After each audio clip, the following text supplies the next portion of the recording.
Most of my Latino and black people who are struggling to get food, clothes, and shelter in the hood are so concerned with that philosophizing about freedom and socialist democracy is usually, unfortunately, beyond their rationale. They don't realize that America can't exist without separating them from their identity, because if we had some sense of who we really are, there's no way in hell we'd allow this country to push its genocidal consensus on our homelands. This ignorance exists, but it can be destroyed. Niggas talk about change and working within the system to achieve that. The problem with always being a conformist is that when you try to change the system from within, it's not you who changes the system, it's the system that will eventually change you.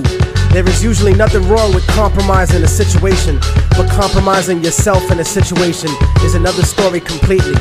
And I have seen this happen long enough in the few years that I've been alive to know that it's a serious problem. Latino America is a huge colony of countries whose presidents are cowards in the face of economic imperialism. You see, third world countries are rich places, abundant in resources, and many of these countries have the capacity to feed their starving people and the children we always see digging for food and trash on commercials. But plutocracies, in other words, a government run by the rich, such as this one, and traditionally oppressive European states, force the third world into buying overpriced, unnecessary goods while exporting huge portions of their natural resources. I'm quite sure that people will look upon my attitude and sentiments and look for hypocrisy and hatred in my words. My revolution is born out of love for my people, not hatred for others. You see, most of Latinos are here because of the great inflation that was caused by American companies in Latin America.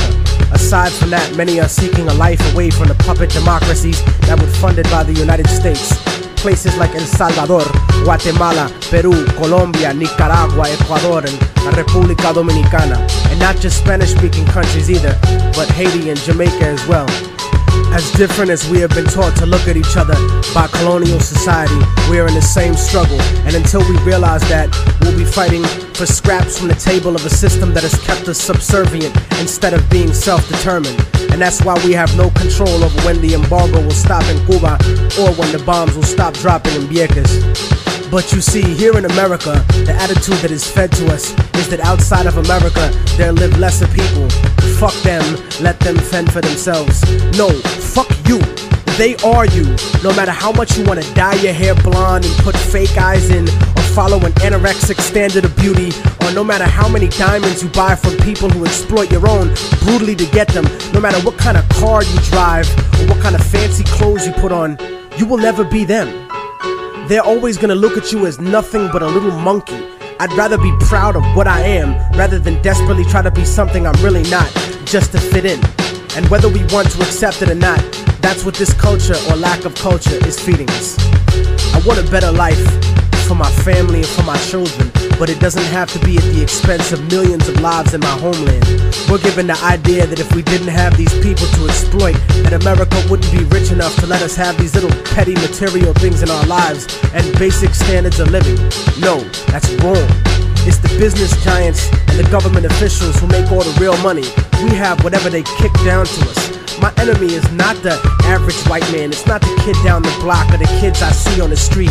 My enemy is the white man I don't see. The people in the White House, the corporate monopoly owners, fake liberal politicians, those are my enemies. The generals of the armies that are mostly conservative, those are the real motherfuckers that I need to bring it to. Not the poor, broke, country-ass soldier that's too stupid to know shit about the way things are set up. In fact, I have more in common with most working and middle-class white people than I do with most rich black and Latino people. As much as racism bleeds America, we need to understand that classism is the real issue. Many of us are in the same boat, and it's sinking, while these bougie motherfuckers ride on the luxury liner. And as long as we keep fighting over kicking people out of the little boat we're all in, we're gonna miss an opportunity to gain a better standard of living as a whole. In other words, I don't want to escape the plantation. I want to come back, free all my people, hang the motherfucker that kept me there, and burn the house to the goddamn ground. I want to take over the encomienda and give it back to the people who work the land. You cannot change the past, but you can make the future. And anyone who tells you different is a fucking lethargic devil. I don't look at a few token Latinos and black people in the public eye as some type of achievement for my people as a whole. Most of those successful individuals are just sellouts and house Negroes. But I don't consider brothers a sellout if they move out of the ghetto. Poverty has nothing to do with our people. It's not in our culture to be poor. That's only been the last 500 years of our history. Look at the last 2,000 years of our existence and what we brought to the world in terms of science, mathematics, agriculture, and forms of government. You know, the idea of a confederation of provinces where one federal government controls the states? The Europeans who came to this country stole that idea from the Iroquois League.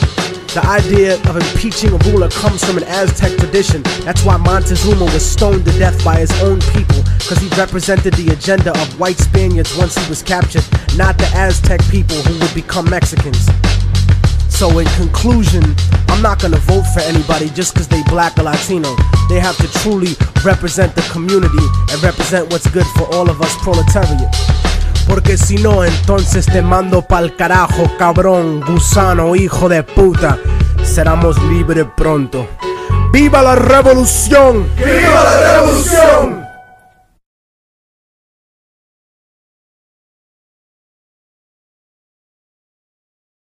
Come on. There's a market for everything, man. There's a market for pet psychologists, nigga. There's a market for twisted shit fetish videos, for nipple rings, for river dancing, for chocolate-covered roaches. But you can't find one for cultured, hardcore reality and hip-hop.